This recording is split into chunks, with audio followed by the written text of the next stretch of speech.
This is Radio Cairo, and this is World of Info. We're coming from Studio 3. My name is Dr. Amr MABROuk. Dua Muhammad is at the control, and we are here with you at 95.4 FM for 1 hour. And today, in the World of Info, we are presenting in the world of books. And in the world of books, I have decided to give you a book which is, I think, is one of the very important books that I have read in the last few years about the Mamluk period in the rule of Egypt. And the importance of this book, in spite of the fact that it is just about 150 pages, but yes, it is a very good introduction for anyone who's interested to read a lot about the important period of the Mamluks. And the Mamluks is a dynasty or type of people who have ruled Egypt from the year 1250 up till the year 1517. And it has included in it about 27, it's divided into two periods. The first period is the Bahari Mamluks, and this was from 1250 till 1382, and the Burgi Mamluks from 1382 till the year 1517. And this has included about 27 sultans in the first period and almost 28 sultans in the second period. But this is something that we should go into details. So what is the name of this book? The book is some abstracts from the pages of the history, chosen history of the Sultan Mamluks of Egypt. And the writer is by the name of Muhammad Abdul-Al. And yes, this is a very interesting book. It goes with us to discuss a very important period of time. Because the writer Muhammad Abdul-Al is a gentleman who has been involved in the history or the medieval history of Egypt, and he has his own PhD about an important period of the Mamluk history in taking care of an important source of information from the Mamluk period by Badruddin Zarkashi. And it's a gentleman who has written about the history of Egypt, and he died in the year 1392.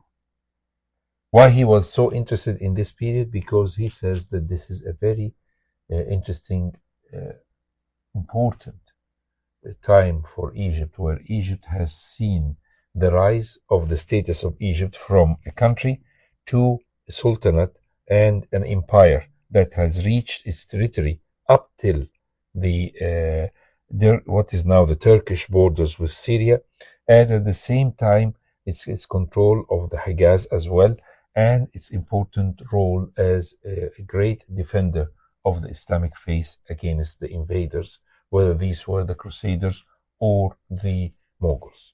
So this important period of time, although it is less than 300 years, yet it has seen a lot of great advances in not only in the material side or in the richness of the country or in the role of the sultans in controlling the old world, but it also has reached a peak of advance in science and in history and in philosophy and in social studies.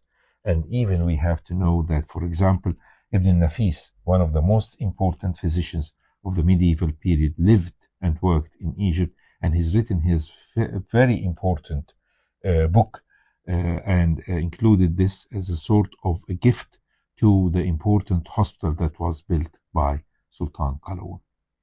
So the book is divided into two important parts.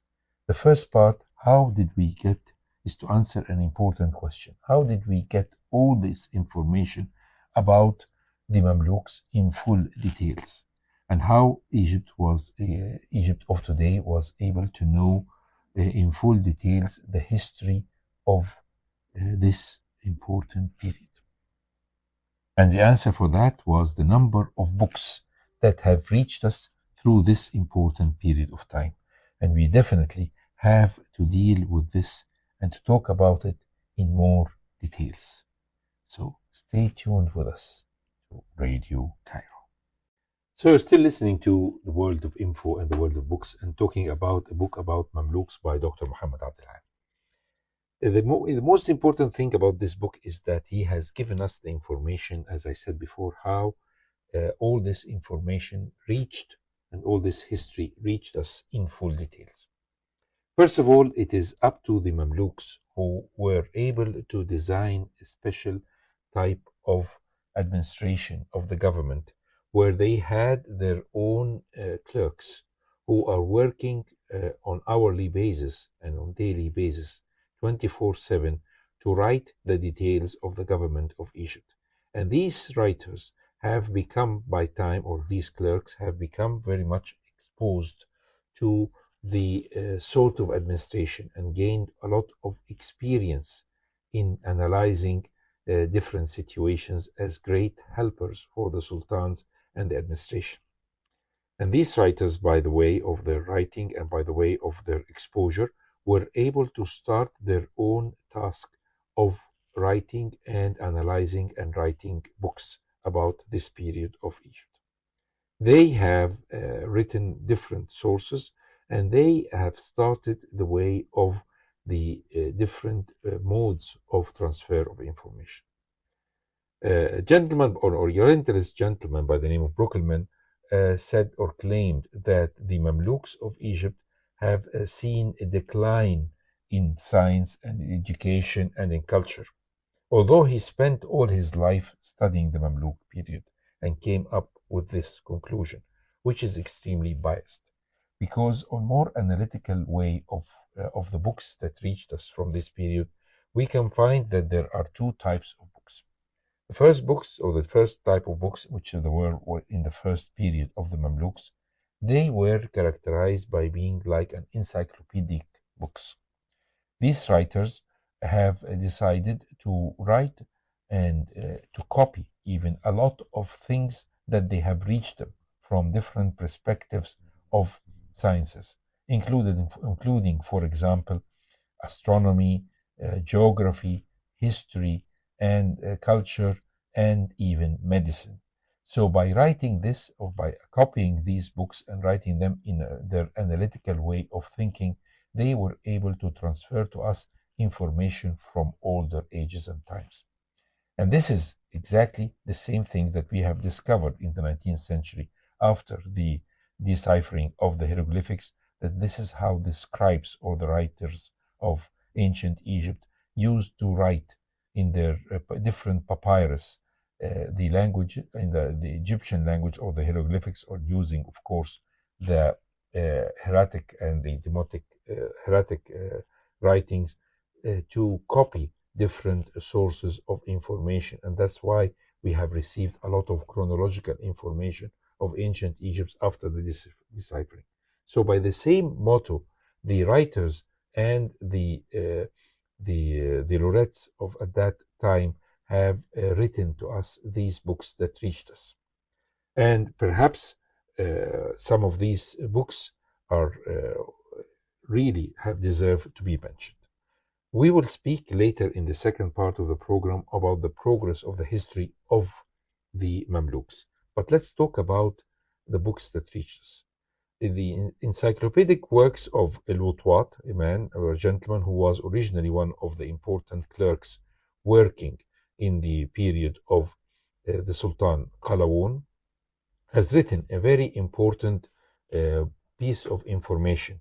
And really, this important book is definitely one of the most important books that have described not only astronomy and history and other works, but also he has described a lot of details of the political system. He died in the year of 1318. So the encyclopedic books go from this period of Wutwat to the period of Kalkashandi, that the gentleman who has died in the year 1418.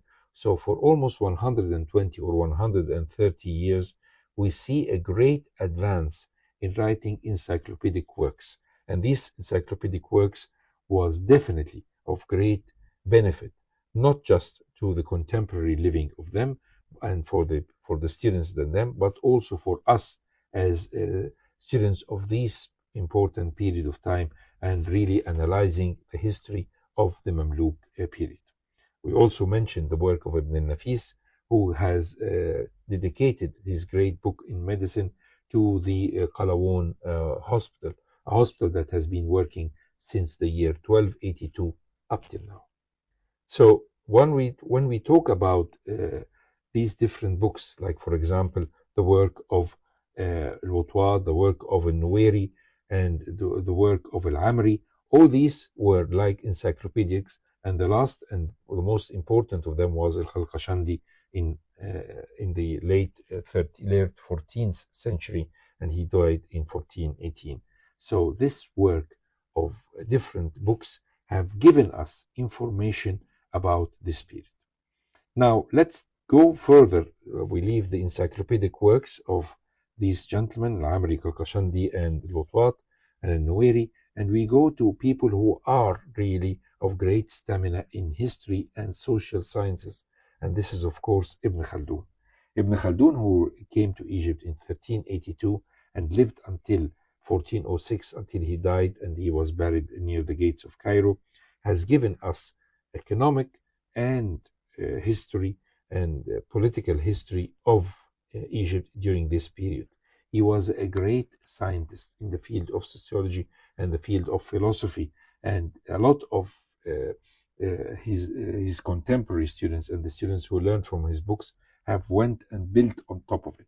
So you mentioned, of course, the work of Al-Asqalani and the work of Al-Maqrizi, who is considered to be one of the most important historians who have written the work and written about Egypt, and including some even of the great description of the whole of Cairo and the whole of Egypt, and this gives us great emphasis on the life and times of the Mamluks.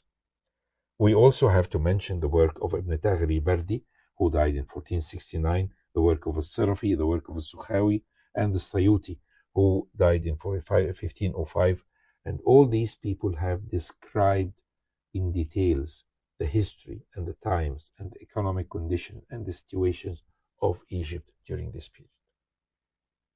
And perhaps one of the great historians of this time who has seen the fall of the Mamluks is, and the gentleman by the name of Ibn Iyas has written his beautiful book, which is called Bada' al-Zuhur fi Waqa'a al-Duhur, or the summary of what happened in different parts of history, if we can say this as a free translation.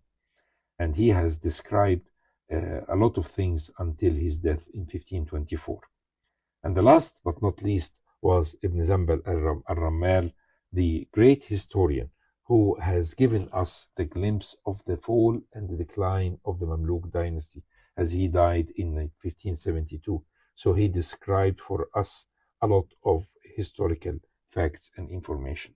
So by this we can come to the conclusion that if not for the presence of these scientists, against everything that Brockelman has said, that Egypt or the Mamluk Egypt has not seen great advance in science or in history or in medicine, the word is no.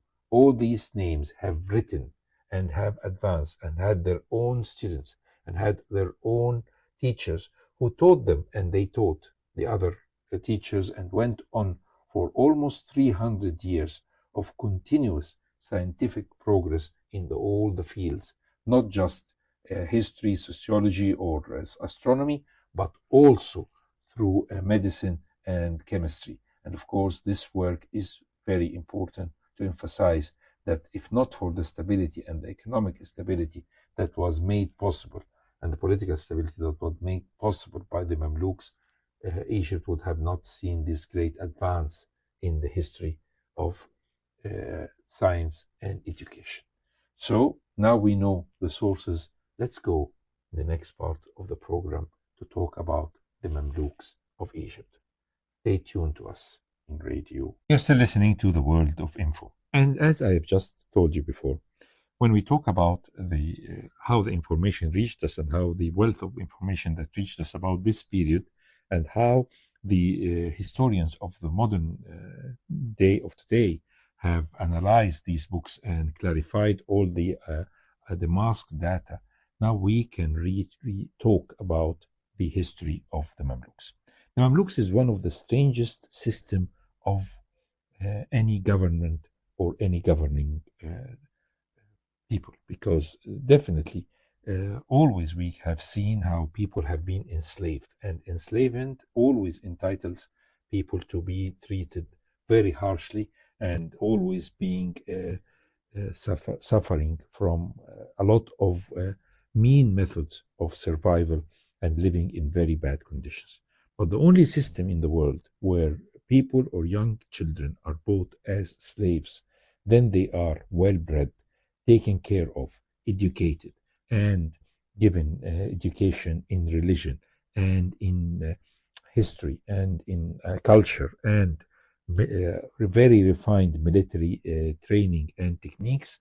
This has never been recorded in the history before the Mamluks or after the Mamluks. We can see how Salih Najm al-Din Ayyub, the first king, or the king to legitimize this procedure of getting special private bodyguards to him. Salih Najm al-Din Ayyub was the last king of the Ayyubid dynasty, not to mention the last of them, Turan Shah, his son, who ruled in a very period full of a lot of turmoil and was not really in control of Egypt. So Salih Najm al-Din Ayyub has decided to bring in young children as slaves and put them in a special school that is always near to his premises in Al-Manyal Al-Rouda Island in Cairo, and has given them education, and this education wants religious education and cultural education until the age of 12 or 13, where they are transferred to a lot of military technique training and fine techniques and details given to them. And so this refinement of these special, very special soldiers will entitle them to get promoted highly in the bodyguard hierarchy of this gentleman, forming not just a small battalion, but controlling or making the core of the Ayyubid army in the end of Salih Najm al-Din reign. Salih Najm al-Din, who was married to one of the concubines by the name of the Shajarat al-Durr, who came also from the Turkish side of the like the other Mamluks, and he has been subjected to the attack by the last crusade by Louis IX, King of France, and it was defeated. Although the king Salih Najm al-Din died affected by the illness or the chronic illness he had, yet Shajarat al-Durr, his wife, and supported by the Mamluks surrounding her, was able to, not only to defeat the Crusaders, but to take the Louis IX as a prisoner of war. Later on, he paid a handsome ransom. Shajarat al-Durr was controlling Egypt as a sultan, as a king, as a queen for almost 80 days. She received a letter from the Caliph al-Abbasi asking her, if you don't have enough men, then we'll send you one. And so she felt that she has to find a man to rule beside her. And she picked one of the Mamluks who seemed for her to be a weak Mamluk. And this was Izz-ad-Din Aybak. Actually, Aybak was pretending to be a weak man. Once he got married to her, became co-regent with her, he decided to put her back in the harems, and he started controlling the situation. She made an assassination attempt on him, and she was successful in that. And later on, she was herself assassinated by the wife, or the first wife of Aybak. Later on, we know that Saif ad-Din Qutuz became the Sultan after removal of the son of Aybak, the young son of Aybak, and he was the one who was able to defeat the uh, Mughals who attacked Egypt in Ain Galut by the help of the Mamluks, especially Zahir Babers. Zahir Babers thought that Saif ad-Din al-Qutuz is going to kill him, so he killed him first. And therefore, he became the king, which is a very strange point that happens in the history, and it happened very frequently in the history of the Mamluks later on. We have seen how a king was able not only, or a prince was not able only to assassinate the king, but instead of being condemned to death, he becomes the Sultan himself. This was a very crucial, important point of the rule of the Mamluks. Zahir Babers went to the throne at the year 1260, and for 17 years he was the one who is the real founder of the Mamluks and the Mamluk kingdom. He not only organized the army, not only did he arrange further education of the Mamluks, but he also imported a lot of the Mamluks who came from the same area like him. And this is the Caucasian part of the Kakbak. They say they're more or less related to the Mughals at that time. These young people who came, even with their families and their children, were welcomed by Zahir Babers, who thought of them as a sort of support, being coming from the same origin like him. And these people brought on with them some of their culture, some of their language, and therefore some of the ranking of the same army of the Mughals have been arranged with the names that are similar to that of the Mughal army. We know, of course, that the Mughals have, after being defeated in Ain Galut, gradually stopped being pagans and went into Islam. So for Zahir Babers to bring these people in, it was an important point. He brought them and kept them in certain places, and by the end of his reign, there were about 3,000 soldiers coming from this origin of the Caucasian part. So these were the Caucasians who came from this area, and the Sharkas or the Sharkas Mamluks came from another area south of the Caucasian area.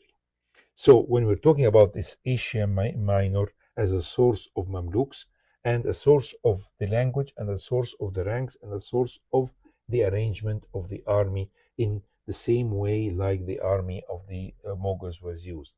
So we have humble soldiers, and these soldiers are promoted to like a corporal, a commander of 10, then an officer, commander of 100, then commander of 1,000, and commander of the whole army. All this we can see as a start of the rule of the Mamluks.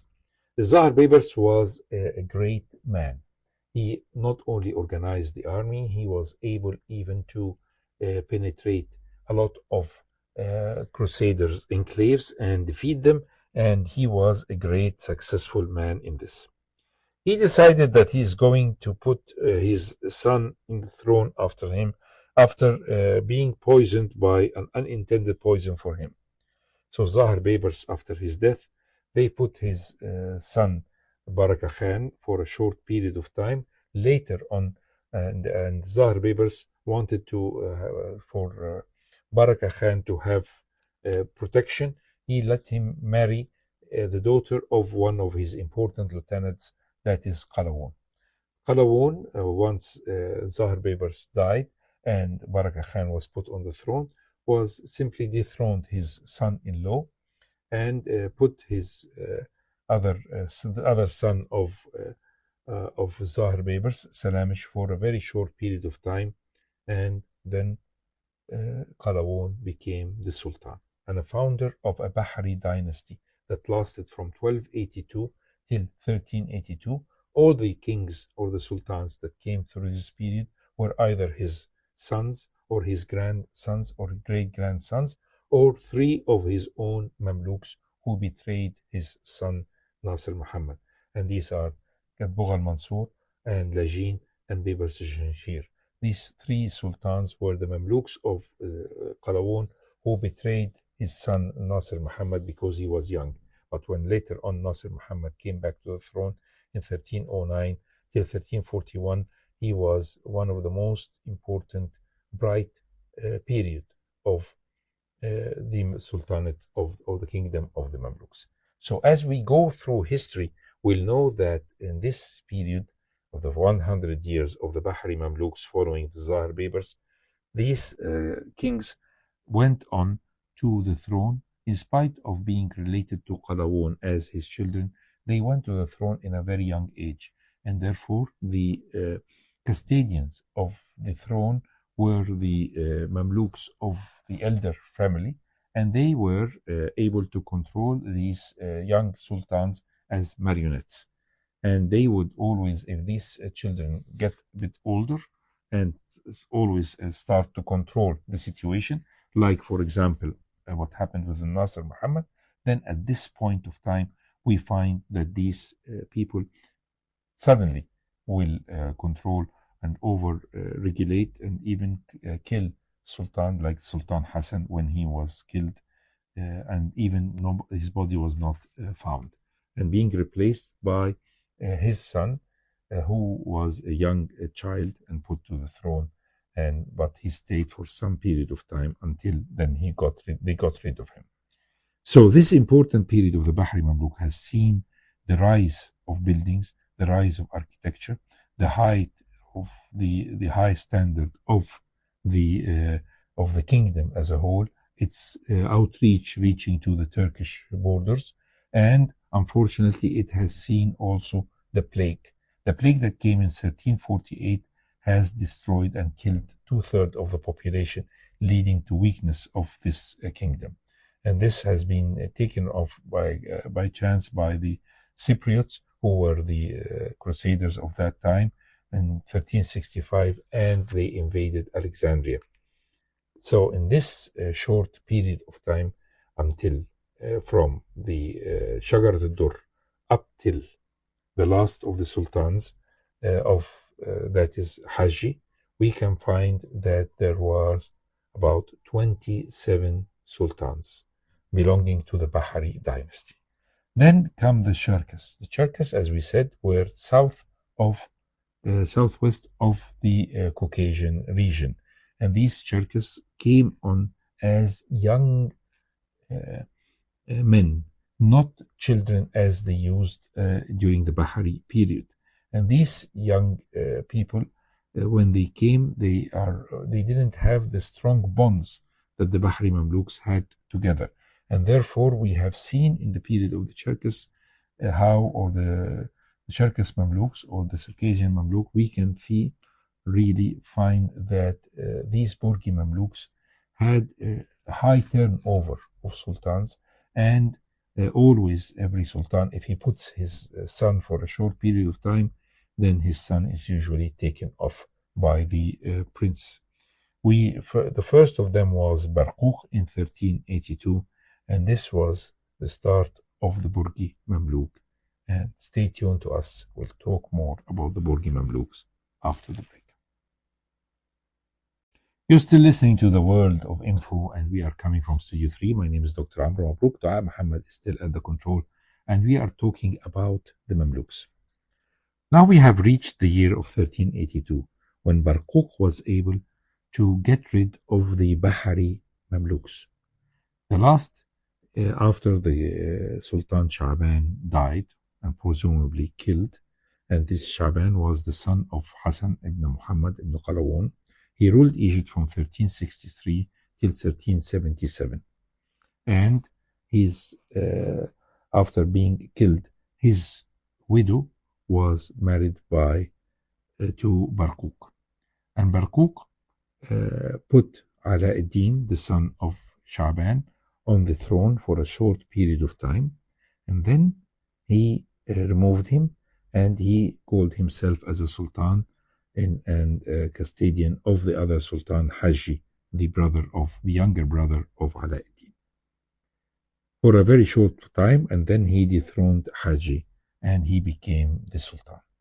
He ruled Egypt from 1382 till 1399. However, in a short period of time, he suffered a lot of turmoil, and he even dethroned himself, where the Khalifa Musta'in Billah, the Abbasid Khalif, became a temporary sultan for 6 months.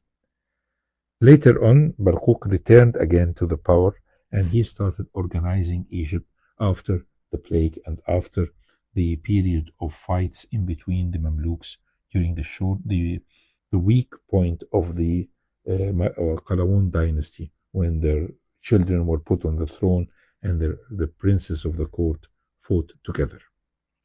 So it was a period of stability, but yet it has seen Barquq falling from grace once or twice, but later on he stayed and controlled the situation. Unfortunately, the death of Barquq in the year 1399 has put his son Farag, who was 10 years old, on the throne. From 1399 till 1412, Farag, who passed into the adulthood, has become one of the worst sultans at that time. And it was even the Makhrizi who had described of him how he has been a bad sultan. And they say that he shouldn't be called Farag. Farag means the good deed is happening, and he should be called as sort of a catastrophe instead of the name of Farag.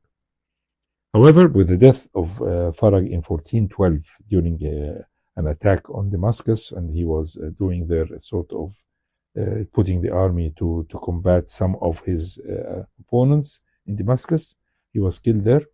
The Muayyad Sheikh became the Sultan of Egypt. It was up to Muayyad Sheikh from 1412 to 1421 to organize the country and bring it together into more order. After him, Sultan Brisbai, Ashraf Brisbai, from 1422 till 1438, he was a great sultan. He was able even to invade Cyprus in revenge to the attack that happened in 1365, and Cyprus became part of the Sultanate. He was also the one who was controlling the spice trade, and this led to a great improvement in his control of Egypt. And after him came another sultan by the name of Gokmak from 1438 till 1453, and he was also a man who was able to control the country, and even tried to invade Rhodes, and had signed with them a treaty so that they will not make any further crusader attacks on Egypt and on its ships. After that came a Sultan Inal and Sultan Khushqadam. They ruled from 1453 to 1461, and Khushqadam from 1461 till 1467.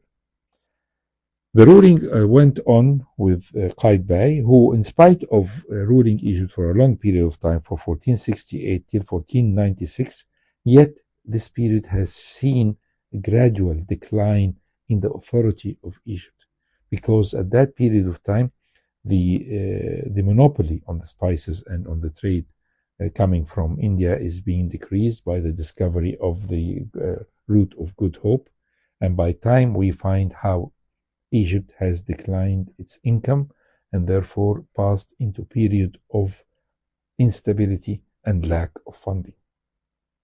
And this, by the death of Qaitbay, has seen 5 sultans who were put on the throne for 5 years, during 5 years, and removed from the throne, and all of them were killed or put to jail. After that, we reached the period of Qunso al-Ghuri. In spite of being a great builder, a man who tried to control the situation of Egypt, unfortunately, he failed to a great extent by the fact that he was losing all the funds, and failed even during his war against the Portuguese merchants and the Portuguese navy. And this ended up with the invasion of Egypt by the Selim I, and the death of Qunso al-Ghuri, and later on his Tumambay II, his nephew, tried to defeat the Ottomans, but unfortunately he became a prisoner of war, and later on being killed by Selim I. So in this period of turmoil, we can see there has been almost 24 sultans in, or 25 sultans in 132 years.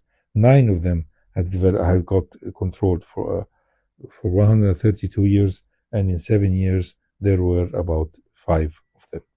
So 3 centuries of greatness, 3 centuries of uh, advances in science, in architecture, in trade, in the rise of the empire, and 300 years, almost 300 years, with the fall of the empire later. An important period in the history of Egypt, an important period that caused Cairo to be the old mother of the world, and definitely to become the one of the greatest cities in the world, and the advance in science and in history and the architecture and everything gives us a glimpse of the greatness of medieval Egypt. The Mamluks, primarily the Bohri and the Borji Mamluks. Stay tuned to us in Radio Cairo. With this, we come to the end of our program today, The World of Info. Today was a very special episode about the Mamluks in the world of books. A very interesting book about, as an introduction to the Mamluks, صفحات المختارة من تاريخ مصر في عهد السلاطين المماليك, or a synopsis and glimpses of the history of sultans of the Mamluks by Muhammad Abd al-Al. A book that deserves to be read, and I hope you have the chance to read it to understand more about the Mamluks of Egypt. This was the World of Info. My name is Dr. Amr MABROUK. Dua Muhammad was at the control. Stay tuned to Radio Cairo, and we'll promise that we'll come back same time, same station in Radio Cairo. Have a wonderful weekend.